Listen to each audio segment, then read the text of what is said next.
常識科專題研習第3學期，題目感受山河，探討中國南北氣候如何影響北方人和南方人的煮食選擇。今次嘅專題研習係由譚詠琳、黃海瑩同我蔣德善共同製作。第一部分，事實。氣候差異直接影響咗南北兩地嘅農業生產，進而影響了人們嘅煮食選擇。北方夏季氣溫炎熱，乾燥少雨，氣溫可以高達30度以上，例如北京、山東。冬季寒冷，氣溫驟降，常常低於0度以下，甚至出現大雪。北方嘅地區氣候特徵為乾燥寒冷，夏季炎熱，冬天寒冷。呢啲嘅氣候適合小麥生長，因此北方嘅主食以小麥為主，製作各種麵食，例如麵條、餃子等。南方夏季氣溫喺25至35度之間，潮濕多雨。冬季氣溫相對溫暖，氣溫喺5至15度之間。南方地區氣候較為潮濕，全年降雨量較多，氣溫相對較高。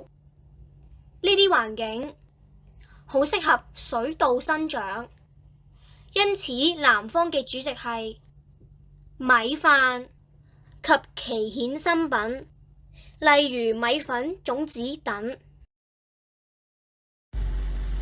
北方人的主食，餃子，用麵皮包割肉和蔬菜，特別是在春節和家庭聚會時最常見。餃子的餡料多樣化，有豬肉、牛肉、白菜、韭菜等。麵條包括拉麵、刀削麵和涼麵等。拉麵以其筋道聞名，刀削麵則口感滑爽，涼麵則適合夏季解暑。包子，發酵麵團包裹着各式各樣的餡料，魚肉、豆沙、菜等，常見於早餐和小食。燒餅，用麵團製作酥脆點心，內餡可選擇肉類、蔬菜或甜美的豆沙，常配搭豆漿食用。北方氣候乾燥，適合小麥的生長。小麥是製作麵食的主要原料，因此北方人更偏向食於麵食。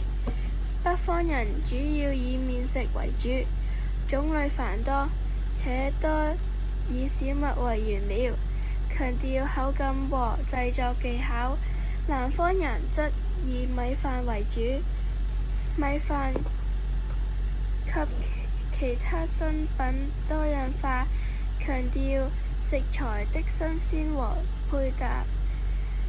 這些差異反映了各地的氣候、地理環境及文化背景。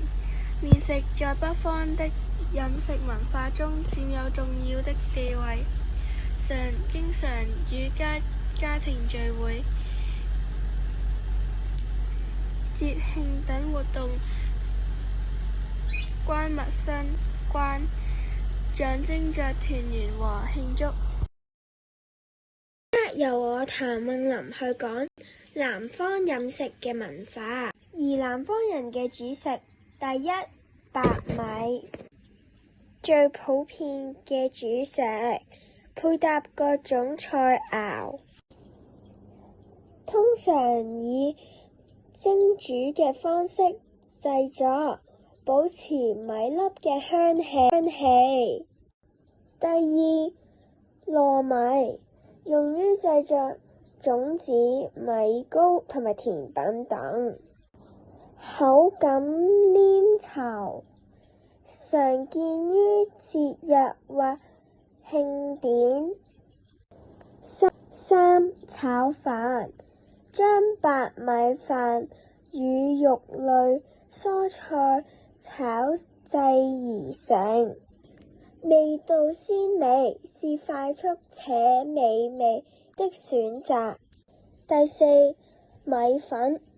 魚河粉和米線廣泛用於湯品，如牛肉河粉和炒菜，如炒米粉特別受歡迎。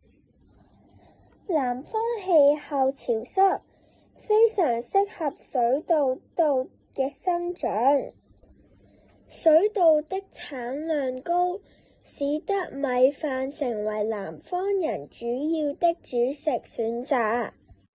米飯在南方嘅飲食文化中同樣具有重要嘅意義，常與地道的地方菜肴配搭，體現了南方人對於食材新鮮和口味多樣的追求。未來南米北面呢個說法，我們認為依然存在，因為氣候影響着農夫生產和飲食嘅習慣。例如，北方人開始接觸米飯，南方人也開始喜歡麵食，但傳統的主食習慣仍會受到氣候和地理的影響。未來可能會出現新的飲食風格。我覺得今次嘅專題研習令我更加了解到中國嘅飲食文化，南北方主食嘅差異，不僅反映咗氣候嘅影響，還展現了不同地區嘅人生活方式。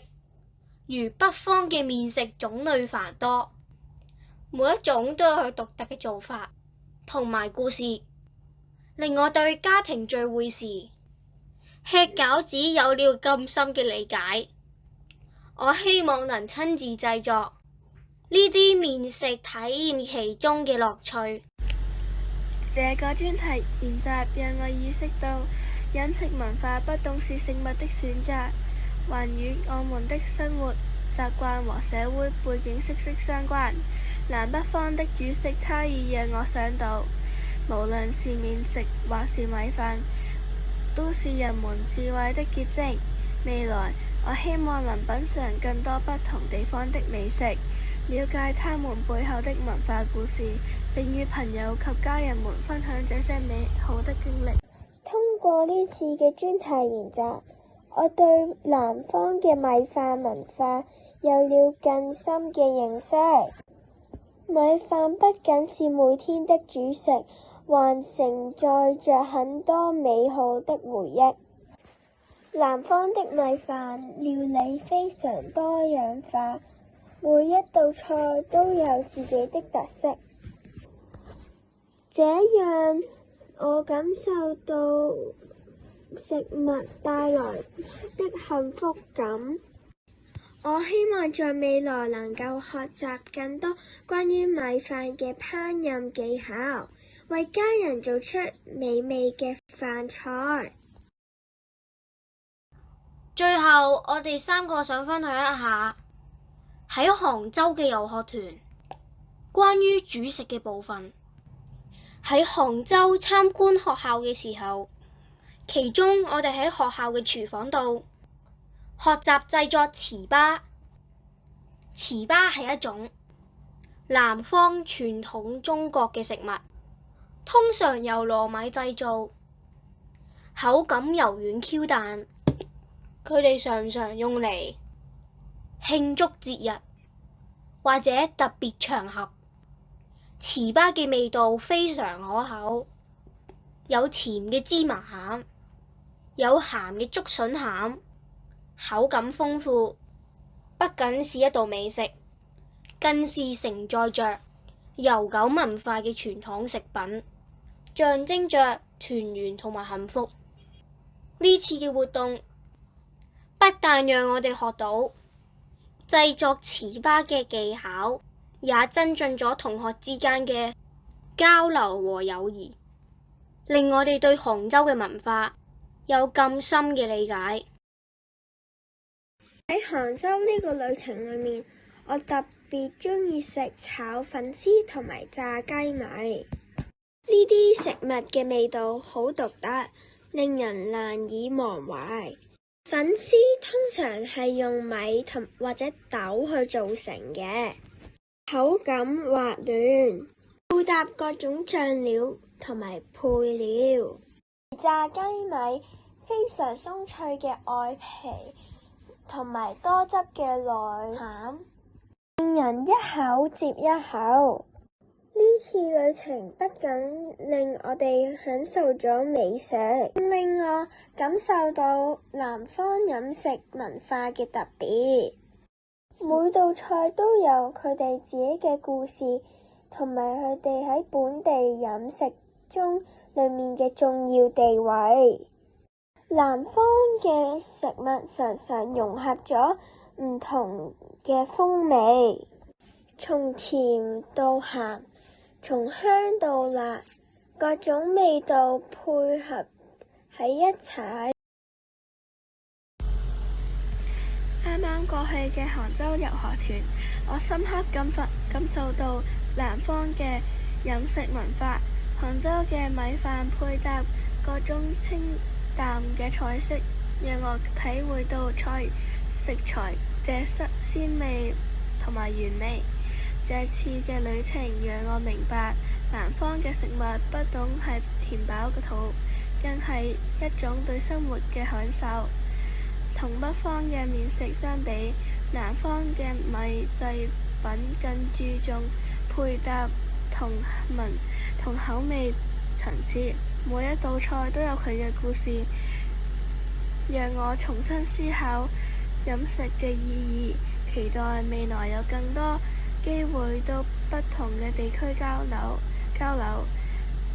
體驗更多獨特嘅美食文化。